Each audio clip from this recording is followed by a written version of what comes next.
There's also a big difference between delegating and just abdicating responsibility and handing something off to someone without them really knowing how to do it. Make sure that you invest the time and effort training people to ensure that they're able to do what they're meant to be doing. You've got to have the right people. Right seats are fundamental. If you find out you're wrong, then okay, you can try and pivot as soon as possible. Never compromise when it comes to hiring. Be really clear on what your core values are that you want people to do. Be clear to the extent that the person can do the job and go on that basis.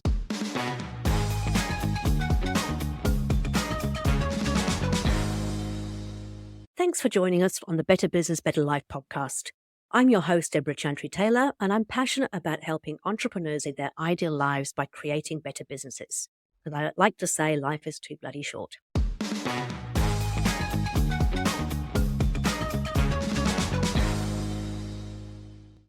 I'm a certified EOS Implementer, an FBA-accredited family business advisor, and a business owner myself with several business interests.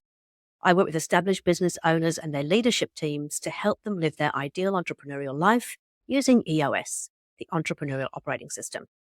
I use this podcast to share practical tips and tools about how to use EOS in your business and life to get more of what you want. Today's guest is an Ernst & Young Entrepreneur of the Year winner and was a Forbes Future Leaders Under 30 nominee. He has built, scaled and successfully exited businesses in the UK and the US, and he's an investor and a professional EOS implementer. Today, he's going to share with us how he took a startup business, sold it to a multinational, came back in to revive that business, built it up in the UK, and how he eventually sold it again before he then went on to become an EOS implementer. My guest today is Jonny Goldstone. So welcome to the show, Jonny. Great to have you here. Thanks. Good to be here. Yeah, so we've been having a bit of a chat before we start recording. And you've got quite an interesting story because you haven't always been a business person. Is that right? That's absolutely right. Yeah. Tell us a bit about how you got to where you are today. So I started out after education as a lawyer. So I qualified as a corporate lawyer, having spent all my time growing up thinking I wanted to be a lawyer. My father was a lawyer and lots of law in the family. And that's what I thought was going to be fun for me.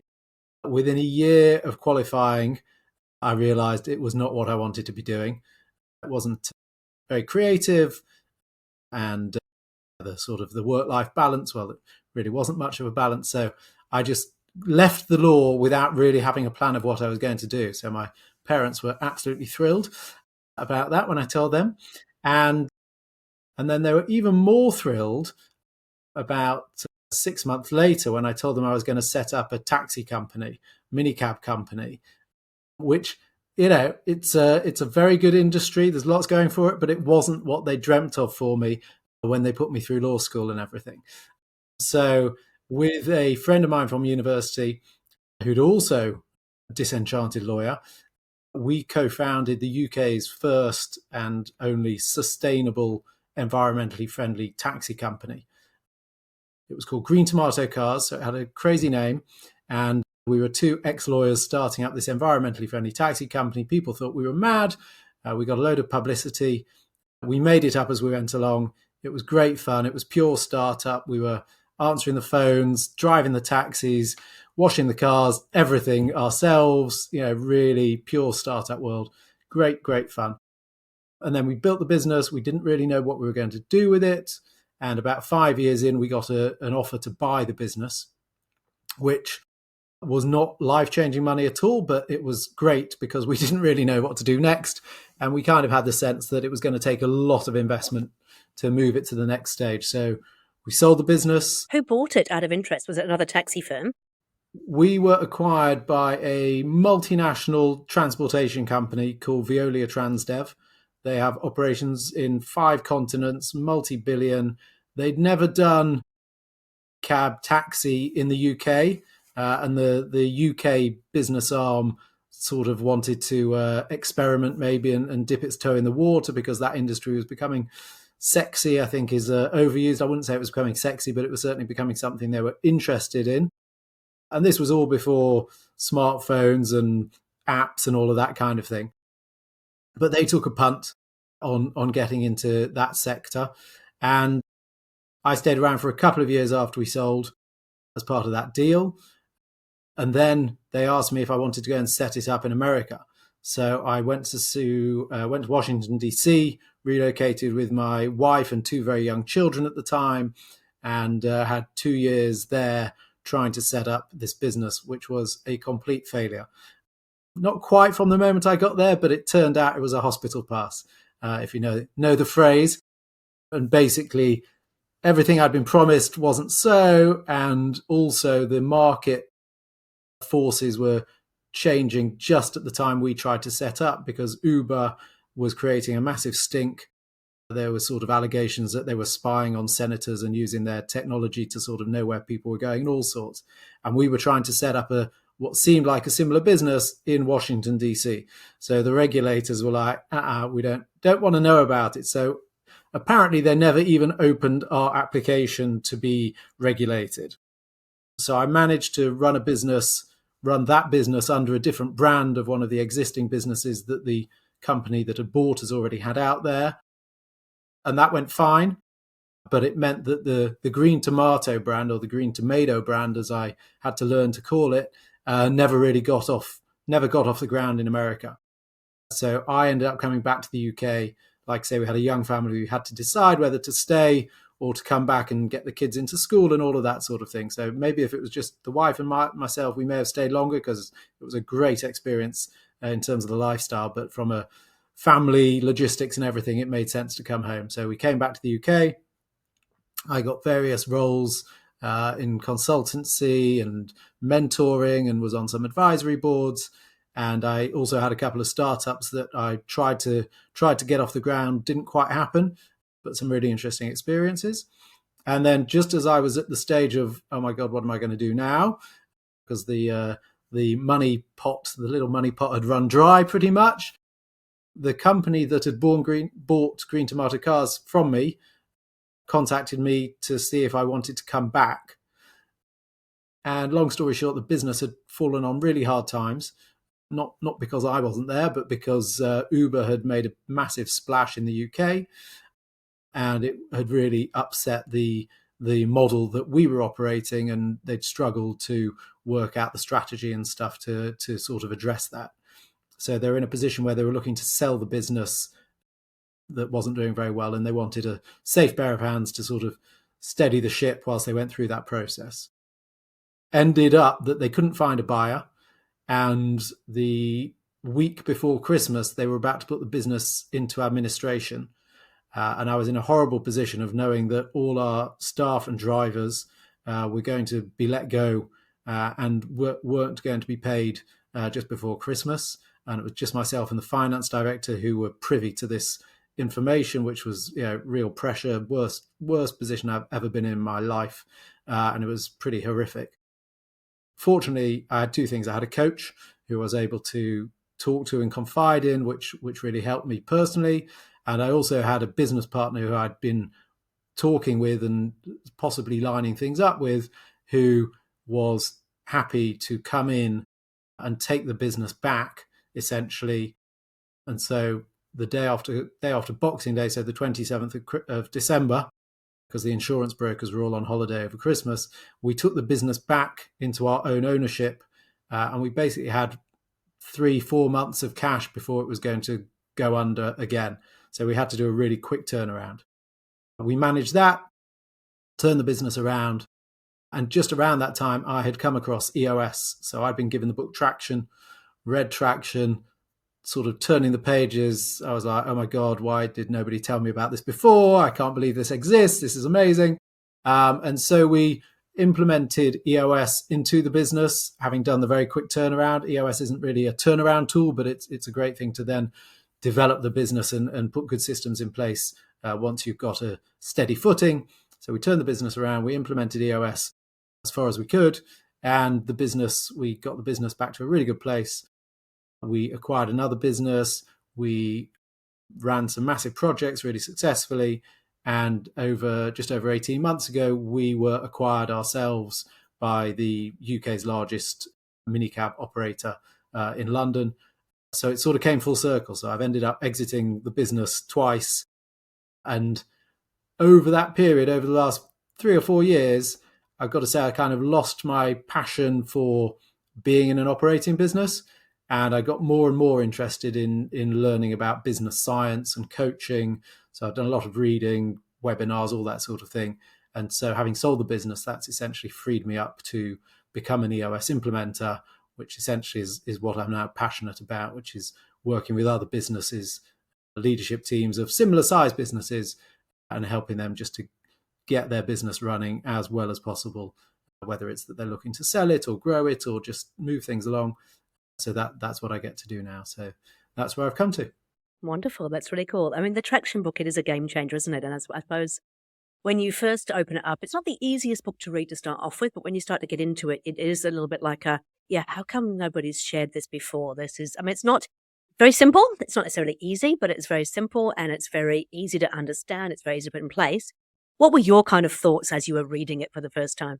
I mean, I thought I was going to get neck ache because I was nodding my head so often. I think, like you say, the biggest learning is simple but not easy. And with my clients, I probably say that 5 or 6 times every day that I'm with clients. It's, this stuff really is simple because the whole point is that you remove the complexity from as much as you can and just, execute with discipline.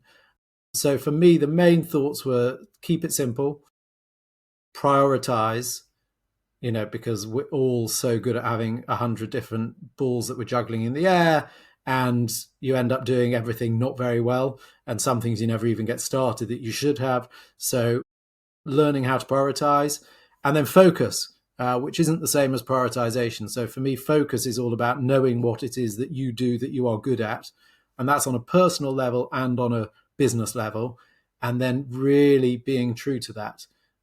Because again, it's very tempting to, as a person, to try and do things that you're not great at, either because you think you'll do them better or quicker than someone else, or because you're a bit possessive or whatever it may be. So learning to do what you do well and let other people do what you've hired them for that they're good at.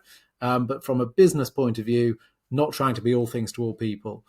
So I think at Green Tomato, when part of the struggle that they had after Uber launched is that they sort of tried to be a bit of all things to all people. They tried to appeal to drivers who liked Uber. They tried to appeal to customers who liked Uber. They cut their prices. They stopped focusing on the sustainability angle, which was actually what set us apart.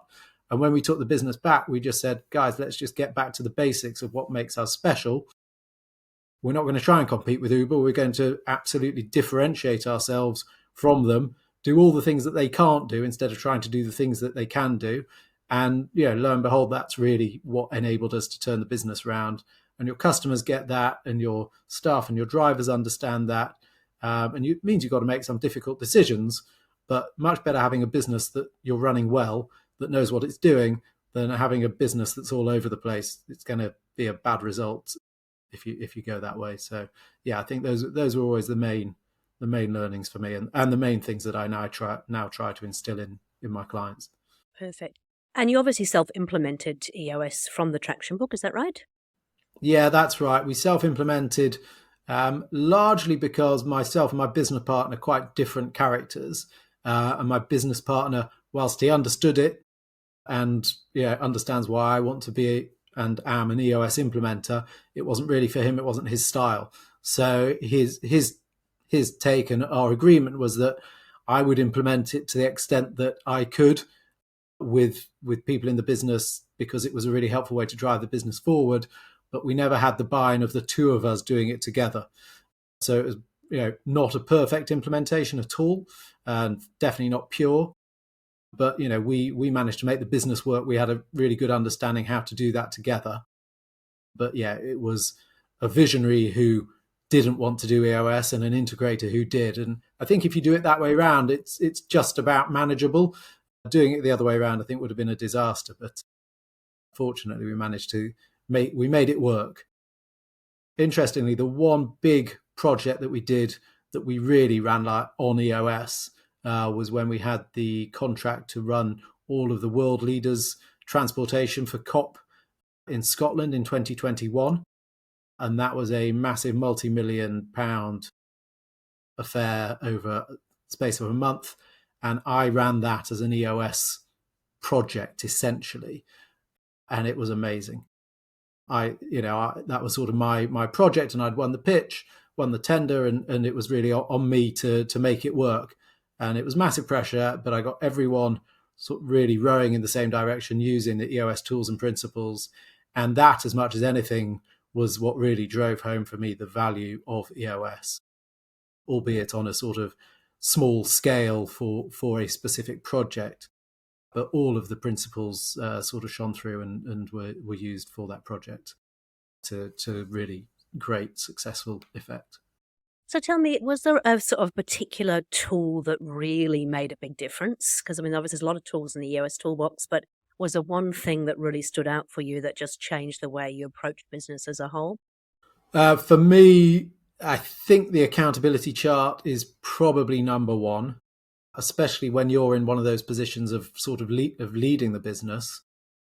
It is, I think, it's human nature for most leaders at least to want to do stuff themselves. I was not a great delegator. I trust people a lot, but there's a big difference between trusting people and letting them get on with stuff that you've always done and that you think you know the best way to do it and you can do it super efficiently.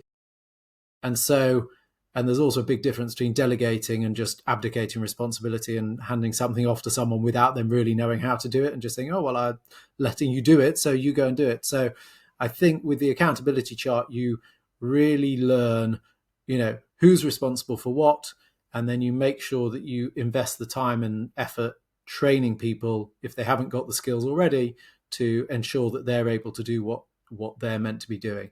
And I think to a large degree, everything flows from there. Yeah, you've got to have the right people, and there's a lot, clearly, all businesses have to have the right people. And the principles of EOS around right people, right seats are fundamental. But I think as a single tool, the accountability chart probably even trumps that, because I think all the good flows from the accountability chart and having it right, and equally all ills, I think, flow from not really paying due attention to it. So yeah, that would be my number one tool. Yeah, I completely agree. I think it's a kind of a real game changer. But I also think that particularly visionaries who decide that they want to do the EOS thing through by reading traction, it's the one tool they generally don't want to go to. They love the VTO. They love the idea of having sort of, rocks and scorecard, but the accountability chart is a little bit confronting because you actually have to deal with potentially people who are not the right people any longer in the business, who can't do the roles that the business actually needs. And it requires you to think very deeply about what is the structure the business requires to move forward. And then do we have the right people for that structure? So it's interesting because obviously you have a natural tendency towards being an integrator, but a lot of the clients I work with are visionaries and they've already had a go at self-implementing, which means they've written a VTO themselves and now they want to bring it into the business. Whereas, I think everything starts from that accountability chart. Yeah, and I see that with a lot of visionaries.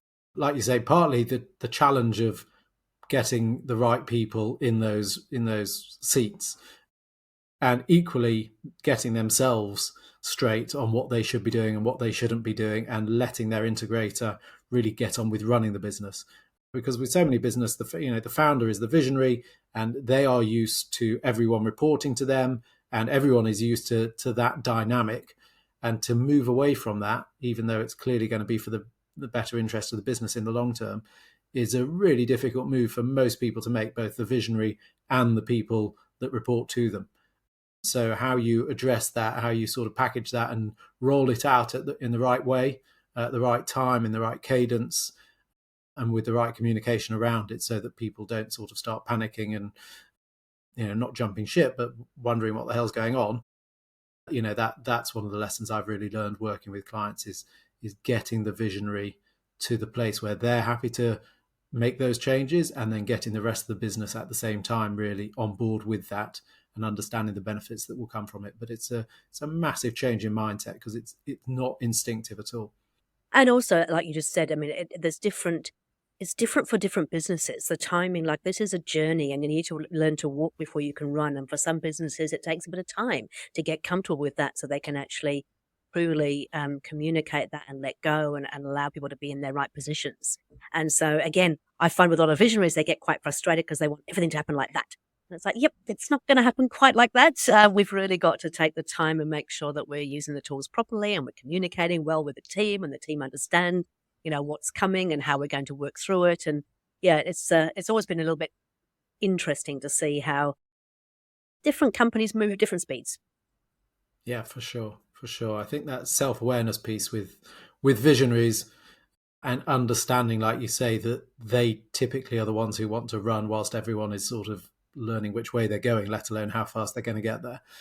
That is a big challenge. But I'm fortunate my clients so far, all of them have grasped that, not straight away, but they haven't resisted it when you sort of explain it to them.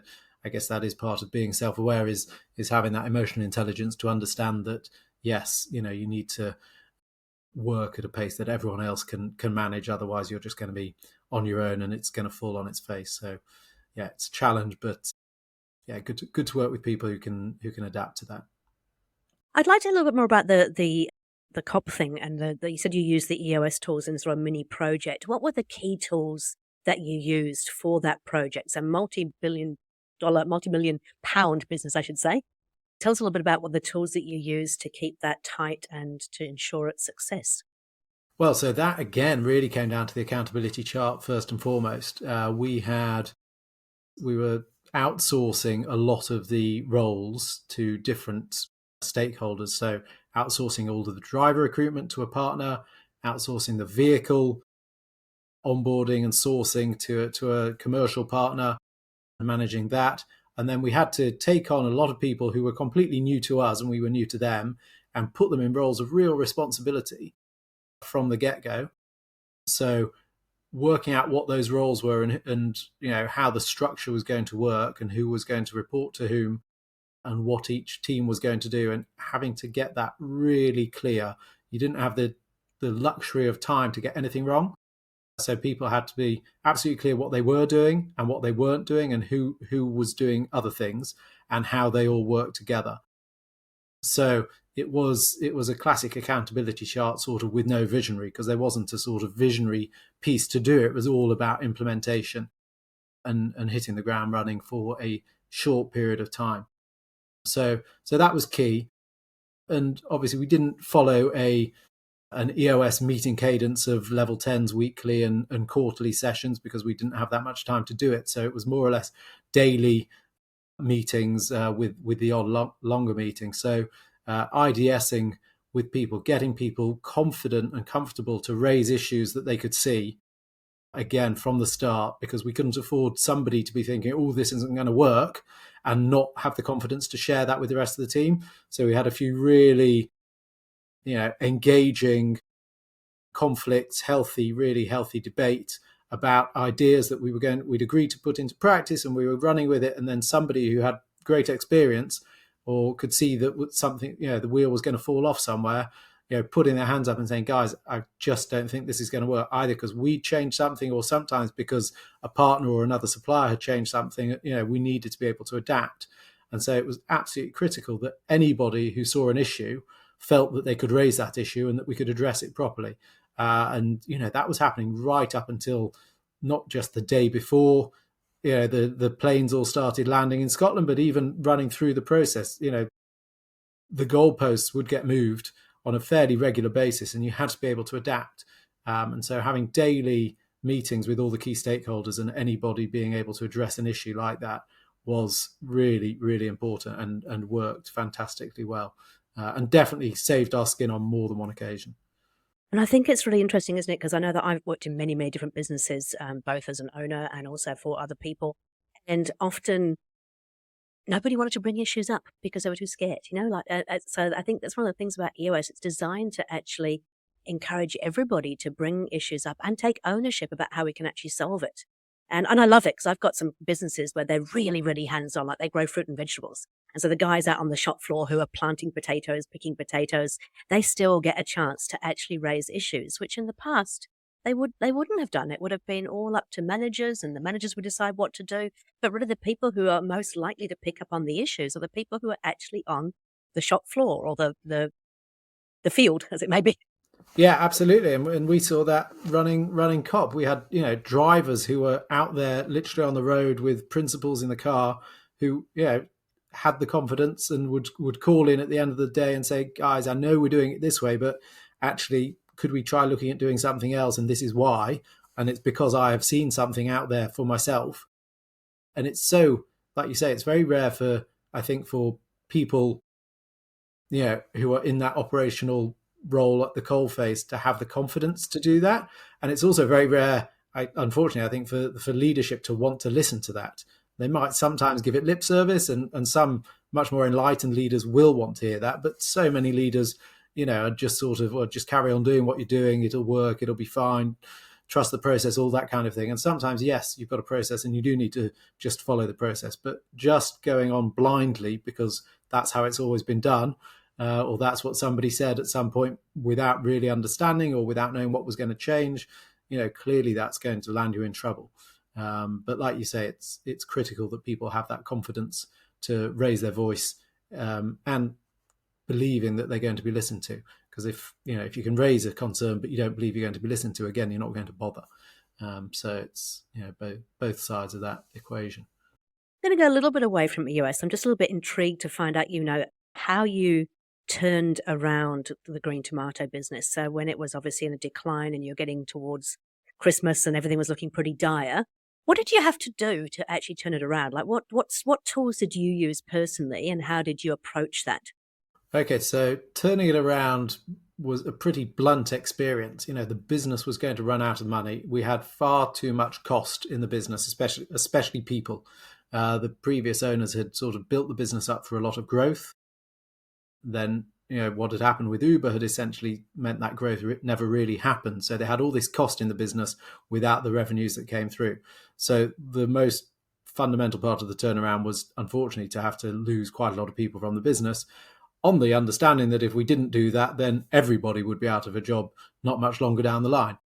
So, we presented that to people, we communicated very clearly, we explained exactly what the situation was, and they hadn't understood what the situation was until we put it in front of them. And so we took the workforce down in the office by nearly 60% within a month. So it was a pretty hard and fast restructuring in that sense.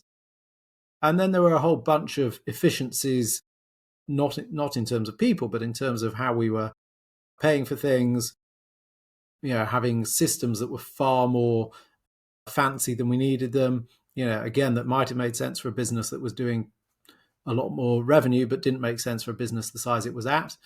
So, we addressed those issues as quickly as we could with suppliers in terms of our own processes, and just made things, streamlined to the size of business we were at rather than the size of business people had hoped we would get to. So it was about making decisions quickly, communicating clearly, delivering hard news to people, but with the explanation of why that had to be done, and then really just getting on and executing and holding your nose a bit and having the faith that you were doing the right thing. Because we say it's better to make the worst thing you can do is not make a decision. So you've got to make your decision and go with it and hope that you're right, or believe that you're right. And if you find out you're wrong, then okay, you can try and pivot as soon as possible. But in that situation, you've got to make a decision, get on with it. And some people won't like you and won't like it, and they won't thank you for it, and they won't like you.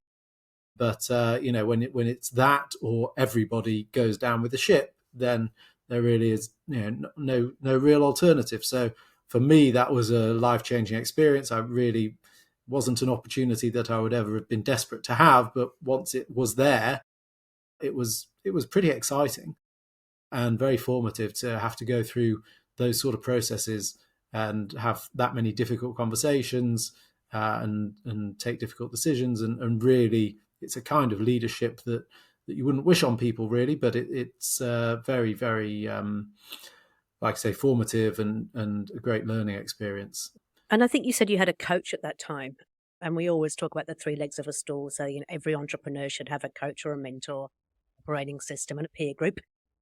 Tell me a little about, what was the benefit of having a coach at that time? So my coach, fabulous lady called Sally, who still in touch with, and this is sort of 6-7 years later, having her there meant I could have conversations with her that I literally couldn't have with anyone else. It wasn't the stuff I would have felt comfortable discussing with my wife. not because I don't trust her, but it's just not her thing particularly. And also I didn't want to bring that stress into the house if I could avoid it and make her worried about things. So I guess if I hadn't had a coach, maybe I would have had those conversations with her. But having a coach meant I could have those conversations with my coach, a totally independent person, and also who was able to help me understand what would be the best ways to, discuss things with my wife and address that, the psychological turmoil and how to try to manage that in my personal life as well as the business life.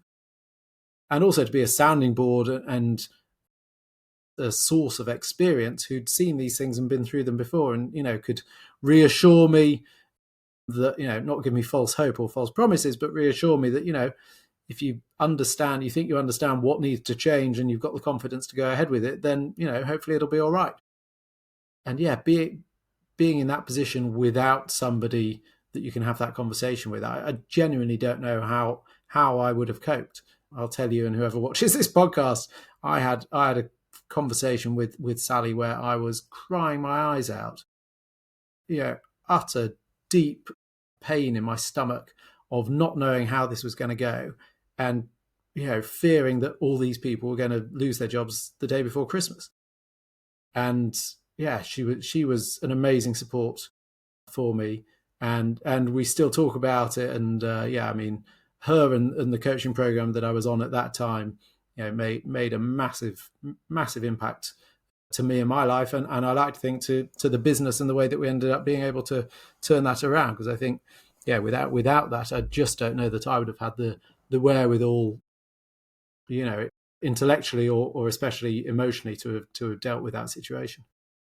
Yeah, that's good. I mean, it is important, I think, to have somebody that because I'm the same. I mean, I love my husband dearly and he's very, very supportive, but it's just not his wheelhouse. He's not a business person. And it's hard to have the conversation with somebody. He's an employee. So for him, it's quite a different way of working. And so that he just doesn't understand what it's like to be a business owner. And we've had some pretty tough times. We had an event center when COVID hit. So that was a challenging time. Yeah. Anyway. Okay, cool. So now let's get back to EOS. So after putting it into the business, so you turn the business around, you put EOS in, you saw fundamentally what a massive difference it could make. And then once you got to sell the business for the second time, you decided you would actually like to help other people with EOS. So tell me, what do your days look like now as an EOS implementer? Well, so I'm still building my practice. So right now I'm actually preparing for an annual session with a client who I've been with for a year. They're my probably longest serving client. Very happy to say that we're still together and they're still making great progress. So a lot of my time is spent doing essentially business development. So a lot of networking, meeting people. There isn't massive awareness of EOS in the UK. So there's quite a lot of educating my potential market as to what EOS is and therefore what difference that can make. And there's lots of people that I talk with who are in the same position that I was, of just not knowing that not only that EOS existed, but actually not knowing that there was such a thing as an operating system for running a business. As I had no idea. You're just sort of running it based on common sense and maybe some good advice from mentors or people, but to know that there is actually a operating system for running a business, it was an absolute revelation to me and is to a lot of people. So there's the business development side of it. There's the learning and training side of it for me. So I do a lot of reading, watch a lot of webinars, listen to audiobooks. I've become really quite fascinated with the science of business and the science of improvement in particular. So I sort of spend a lot of time in books and learning better ways and different ways of doing things and addressing issues both from a business point of view and from a coaching point of view, because I've got a huge amount to learn as a coach. And then there's the time with clients. So my session days with clients, which I sort of think of as the reward for the biz dev and the learning. My session days with clients they're sort of exhausting and energizing at the same time. So by the end of it, you're on a high, but you're frazzled and you sleep really well at night having done those days. And it's, invariably there's a level of emotion that you go through with your teams. People will be sharing things they've never shared before. You'll be addressing issues that people had been avoiding for years sometimes, and you get the team to address that issue, and that is an amazing feeling. It's a big responsibility when you're opening up that can of worms, that you appreciate you're opening it, and that you're not going to open it without knowing that you're going to be able to close it at the end. So that can be a real intense time for me and my clients. But so far, yeah, every session day I've done with them, by the end of it, I'm pretty exhausted but buzzing. And it tends to be the same for them as well. And sometimes there have been tears. And the feedback that often comes in, my God, that was exhausting and that was so intense. And I never thought it would be like, I've never had a day like that, but God, it was great. And thank you so much. So that's, incredibly rewarding and validating for me. And I, as far as I'm aware, other EOS implementers have a pretty similar experience. So yeah, I can't wait to get into the sessions with my clients. And of course, although what we do is incredibly structured and robust in terms of the process we follow, every day is completely different, because you don't know what issues are going to come up, and your clients are all different individuals, so people are going to deal with things in different ways. So yeah, that there is that excitement, and you're sort of taking a bit of a leap of faith each time with your clients, but hopefully in an environment where the parachute is going to open at some point. And so that you can land safely together, which is so far the experience I've had. I must admit, yeah, I'm the same. I mean, sometimes when you do sort of 3 or 4 sessions in a row, at the end of the day, you're absolutely on a high, but you're also, as you said, you sleep really well. And by the time you've done 3 or 4 in a week, I'm just ready to blob a little bit at the end of it, because I've used up all the energy, but still feel amazingly great at the end of it. A couple of things I want to bring up. So operating system, when we use the term operating system, so in New Zealand, similar kind of thing. People didn't know what EOS was, didn't know what an operating system was. As soon as you said operating system, they immediately jumped to IT, software. It's obviously not that. So how do you explain an operating system to people? So I sort of analogize it with having a personal trainer. And so a way of doing something that's going to touch on all aspects of how you perform. So for a business, that's tools, disciplines, best practices, that you put them all together, and it's a comprehensive package that all work together and they all support each other. And so the more you do one and the better you get at one, the better that will enable you to do the others as well. And the other thing is that none of it is rocket science.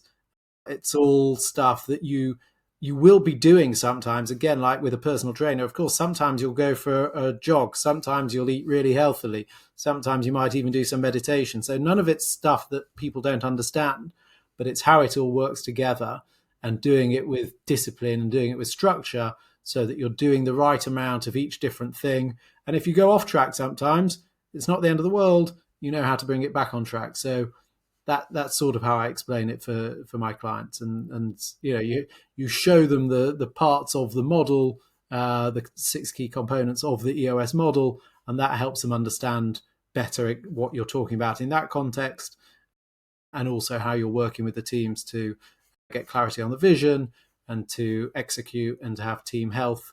And that again helps them to understand where you're going to get to. I think also that people often hear it and they kind of think it's going to be very cookie cutter. But I always say, it is a framework that is designed to get you dealing with those 6 key components and working to strengthen them. But it's just like building a house. The framework is the foundations, and we build with wooden frames over here. So I said the wooden frames. So you decide how big the house is going to be. You put your foundations, you put the wooden frames in.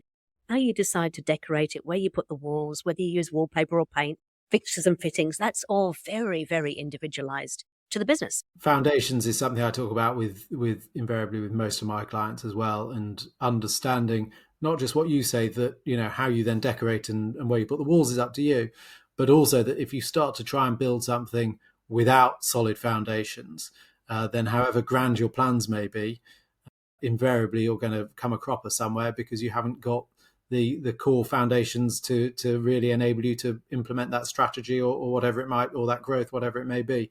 So that sense of the importance of having solid foundations, that everyone understands, that then means that you're going to build however you design your house in that sense, that everyone's going to be building it according to the same standards and the same compliance, all that kind of thing. So yeah, I think foundations is a really good word to use around it. Perfect.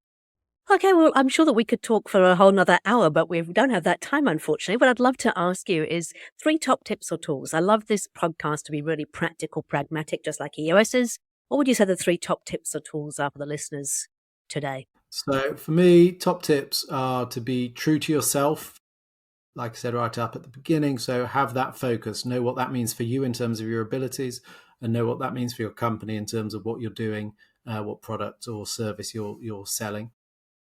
I think to embrace as an individual that you are good at some things and meant to be doing some things, but there's a whole load of stuff that you're not suited to. So being prepared to delegate to other people and leave stuff alone that isn't your sweet spot.